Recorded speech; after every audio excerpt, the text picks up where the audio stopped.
Hello dear 10th class. Exercise 8.1 की आज हम स्टार्टिंग करने जा रहे हैं। कल आपको मैंने बताया था कि एक राइट एंगल ट्रायंगल जैसे आपको दी हुई हो, जैसे कि आपको दिखाई दे रही है 8.13 फिगर में पी क्यू आर। इसमें आपको तीनों साइडें दी होती थी। परपेंडिकुलर, बेस और हाइपोटेनस पता करने के बाद आपको 6 के 6 फंक्शन की वैल्यू निकालनी मैंने कल सिखाई थी। 6 फंक्शन हमारे क्या क्या थे? Sine theta, cos theta, tangent theta, cot theta, cosecant and secant theta. तो अभी हम सम नंबर 1 पे चल रहे हैं। आज आपको फिर से रिवाइज हो जाएगा कि कल आपने क्या किया था। तो देखिए, in triangle A B C, एक A B C right angle triangle लेनी है और right angled at B, B पर उसका राइट एंगल होना चाहिए। उसमें आपको दो साइडें ए बी 24 सेंटीमीटर और बी सी 7 सेंटीमीटर दी हुई है। फिर आपको दो पार्ट्स की वैल्यू बतानी है, साइन ए की और कोस ए की, और दूसरे पार्ट में साइन सी की और कोस सी की। तो सबसे पहला हमारा काम है ए बी सी एक ट्रायंगल बनानी है जिस पे बी पे राइट एंगल लेना है 90 डिग्री का कोण। तो देखिए,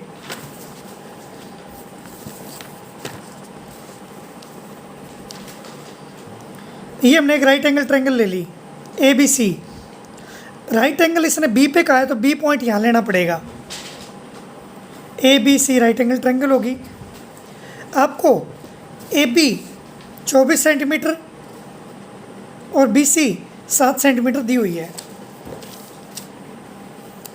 ए बी साइड है 24 सेंटीमीटर और बी सी 7 सेंटीमीटर। तो सबसे पहला काम हमारा यही होता है कि हमें तीसरी साइड निकाल लेनी है। पाइथागोरस थ्योरम अपने 9th 8th 7th में सीखी हुई है, तो उस थ्योरम से हम ए सी की वैल्यू निकालेंगे। थ्योरम क्या होती है? वो हाइपोटेनस का स्केयर, यानी 90 डिग्री के जो सामने वाली है उसका स्केयर। ए सी का स्केयर इज इक्वल टू होगा A B square plus B C square. दोबारा सुनिए, ए सी का स्केयर इज इक्वल टू किसके होगा? परपेंडिकुलर और बेस का स्केयर, यानी A B square plus B C square. इसे पाइथागोरस थ्योरम बोलते हैं, पाइथागोरियन थ्योरम। ये मैंने ब्रैकेट में लिख दिया। अब ए सी हमें निकालनी है तो ए सी को ए सी का स्केयर छोड़ेंगे। ए बी की वैल्यू 24 है, 24 का स्केयर। बी सी 7 है तो 7 का स्केयर। यहाँ से हमारी ए सी की वैल्यू आ जाएगी। 24 का स्केयर करेंगे 576 और 7 का स्केयर करेंगे 49। ए सी स्केयर एज इट इज़, दोनों को ऐड करेंगे 625। स्केयर इधर जाके रूट बन जाएगा। ए सी की वैल्यू आ जाएगी √625। अब ये रूट निकालने की वैल्यू आपको पता है कैसे निकालते हैं? फैक्टराइजेशन मेथड से। पहले ही 5 पे जाएगा, फिर 5 पे, फिर 5 पे और फिर 5 पे एक। दो दो के पेयर में से एक एक लेना होता है। एक 5 आ जाएगा, एक 5 यहाँ से। 5 5 जो 25। ए सी की वैल्यू आ गई 25 सेंटीमीटर। तो थर्ड साइड हमारे पास आ गई। तीनों साइडें मिल गई। अब आपको पार्ट नंबर 1 में किसका आंसर देना है? देखिए, साइन ए का और कोस ए की वैल्यू बतानी है। आपको वैल्यू बतानी है साइन ए और फिर वैल्यू बतानी है कोस ए। ए का मतलब है थीटा जो हमने लेना है वो ए पे लेना है। यहाँ थीटा लिया जाएगा तो 90 डिग्री के सामने वाला हाइपोटेनस होता है, थीटा के सामने वाला परपेंडिकुलर होता है और तीसरी जो बच गई वो बेस होता है। रूल मैंने आपको बताया था, यहाँ नहीं लिखना, मैं केवल आपको रफली लिख के बता रहा हूँ। रूल क्या था?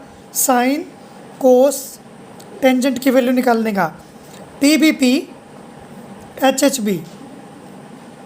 पंडित बद्री प्रसाद हर हर बोल, ये आपको मैंने नियम बताया था, तो इससे आपको याद रह जाएगा। अब साइन की वैल्यू के लिए रूल लगेगा P/H। P 7 है, H 25 है, तो 7/25 आपकी वैल्यू आ जाएगी। कोस की वैल्यू निकालनी है तो कोस का रूल होता है B/H, बेस डिवाइड में हाइपोटेनस। बेस और हाइपोटेनस 24/25, 24/25। ये आपका ए पार्ट हो गया है। पार्ट नंबर 2 करेंगे अब। पार्ट नंबर 2 के लिए यही जो आपने ट्रायंगल बनाई है दोबारा बनानी पड़ेगी। साइड्स तो ये रहेंगे 24, 25 और 7, लेकिन थीटा चेंज हो जाएगा। तो अभी मैं ये ट्रायंगल दोबारा बना रहा हूँ, वही ABC ट्रायंगल। बी पे राइट एंगल बनाना था, तो ये हाइपोटेनस हो गया। ये साइड 24 दे रखी थी, ये 7 दे रखी थी, तीसरी हमने निकाल ली थी अभी अभी पाइथागोरस थ्योरम से 25 सेंटीमीटर। और इस बार देखिए पार्ट 2 में आंसर किसका देना है हमने। साइन सी और कोस सी की, पहले ए की वैल्यू बतानी थी, साइन ए और कोस ए की, अब साइन सी और कोस सी की वैल्यू बतानी है। साइन सी और कोस सी, इसका मतलब क्या हुआ, सी पे थीटा लेना है हमने। पिछली बार ए पे लिया था, पिछले डायग्राम में थीटा देखिए ए पे लिया हुआ है, अब कहाँ पर लेंगे, सी पर। तो केवल परपेंडिकुलर की वैल्यू चेंज हो जाएगी, ये परपेंडिकुलर, ये बेस, और ये वाला रूल सेम ही लगेगा जो साइन कोस टेंजेंट की वैल्यू निकालने का रूल था। अब साइन सी की वैल्यू, साइन का रूल पी बटा एच, पी डिवाइड में एच 24/25, और कोस सी की वैल्यू बी बाई एच, तो बी बाई एच 7/25। तो इस तरीके से हमने ये सम कर लेना है। तो ये आपको सम ध्यान से देख लेना, दोबारा एक बार बता देता हूँ मैं आपको। 24 और 7 दो साइडें दे रखी थी, right angle triangle A B C लेनी थी, बी पर राइट एंगल लेना था। पहले पार्ट में साइन ए की और कोस ए की वैल्यू बतानी है, तो जो ए पे थीटा लेना पड़ेगा, और तीसरी साइड निकाल लेंगे पहले, ए बी का स्क्वायर प्लस बी सी का स्क्वायर इक्वल टू होता है ए सी स्क्वायर, पाइथागोरस थ्योरम से। ए सी हमारे पास 25 आ गई है, आपके सामने है, तीनों साइडें पता लग गई, परपेंडिकुलर, बेस और हाइपोटेनस पता लग गए। कल रूल बताया था साइन कोस टेंजेंट की वैल्यू निकालने का, वही होता है P B P H H B, sine होता है पी बटा एच, तो P by H 7/25 sine A की वैल्यू आ गई, कोस की बी बाई एच 24/25 ये वैल्यू आ गई। ऐसे ही फिर दूसरे पार्ट में हमने साइन सी और कोस सी की, अब थीटा सी पे लेना पड़ेगा, तो परपेंडिकुलर और बेस चेंज हो जाएंगे। देखिए जब थीटा ए पे लिया तो परपेंडिकुलर नीचे और बेस ऊपर था, और थीटा जैसे ही सी पे आ जाएगा ना, तो ये बेस और परपेंडिकुलर जगह चेंज कर लेंगे, हाइपोटेनस सेम जगह रहेगा। तो परपेंडिकुलर ये 24 वाली हो जाएगी और बेस 7 वाली हो जाएगी। तो तीनों साइडें आने के बाद और परपेंडिकुलर हाइपोटेनस और बेस पता लगने के बाद इसी रूल से साइन और कोस की वैल्यू फिर से पता लग जाएगी। थीटा चेंज होने से वैल्यू भी चेंज हो जाती है। तो इस तरीके से आपने ये सम कर लेना है। तो अब हम चलते हैं सम नंबर 2 की तरफ। तो सम नंबर 2 पे आ गए हम। 8.13 फिगर, ये इसकी फिगर है, आपको वैल्यू फाइंड आउट करनी है tangent P minus cot R की। तो डायग्राम आप देख सकते हैं, पी क्या हुआ, आपको राइट एंगल ट्रायंगल दे रखी है, क्या पे राइट एंगल है, बी एच और पी कौन से होंगे वो बाद में देखेंगे। पहला हमारा काम क्या है, हमें दो साइडें पी क्यू और पी आर दे रखी है, पहले क्यू आर निकालनी पड़ेगी। तो ये डायग्राम मैं कॉपी पे ड्रा कर लेता हूँ। फिगर 8.13 आपके मैथ में है।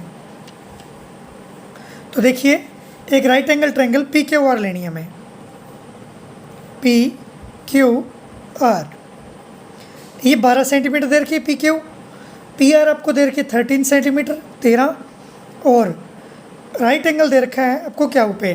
तो आपको क्यू आर की वैल्यू निकालनी पड़ेगी। पहले रूल वही लगेगा, पाइथागोरस थ्योरम।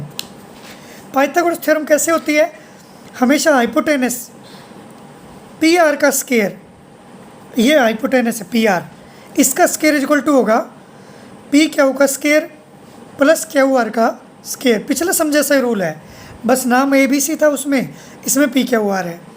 तो पी आर तो हमें दे रखी है 13 का स्क्वायर, पी क्यू 12 दे रखी है 12 का स्क्वायर, क्यू आर हमें निकालनी है तो एज इट इज छोड़ेंगे। 13 का स्क्वायर करेंगे 169, 12 का स्क्वायर करेंगे 144, Q R as it is, square as it is. 169 में से 144 माइनस हो जाएगा, स्क्वायर एज इट इज़ पड़ा रहेगा, इसका माइनस करेंगे तो 25 क्यू आर।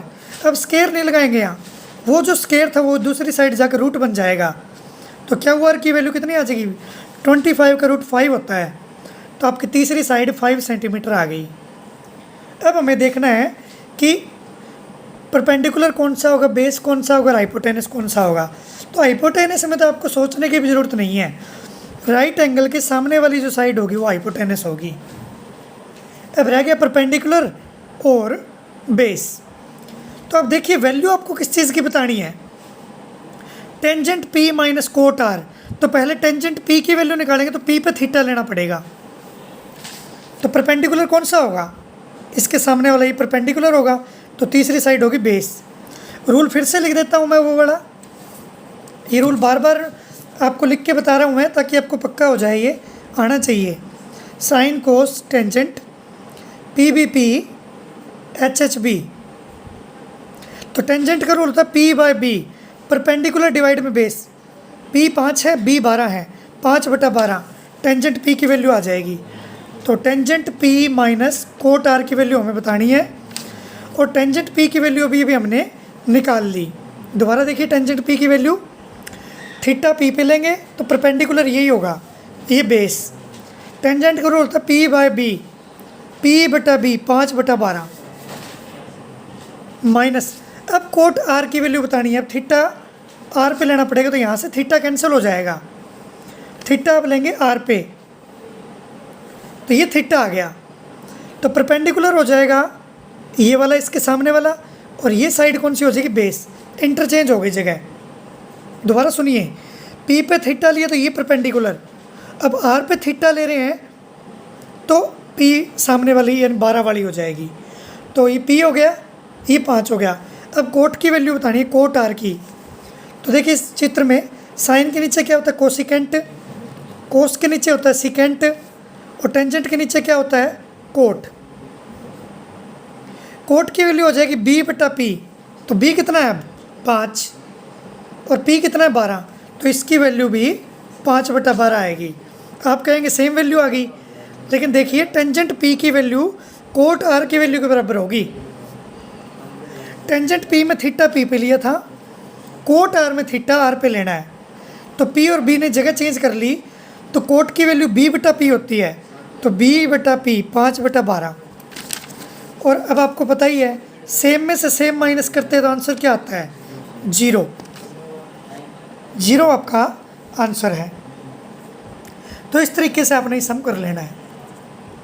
तो ध्यान से इस सम को बार बार देखिएगा, सम नंबर 1 को भी और सम नंबर 2 को भी। ये चीज़ सीखेंगे तो आगे आएंगे सम, अदरवाइज़ नहीं आएंगे। बहुत ही ध्यान से आपने बार बार ये चीज़ प्रैक्टिस करके देखनी है। आगे और सम करेंगे, उनमें आपको ये चीज़ और भी ज़्यादा क्लियर हो जाएगी। सेम ऐसे ही सम हो रहे हैं आगे, तो नेक्स्ट वीडियो में करेंगे। आज के लिए इतना ही। Thank you all of you.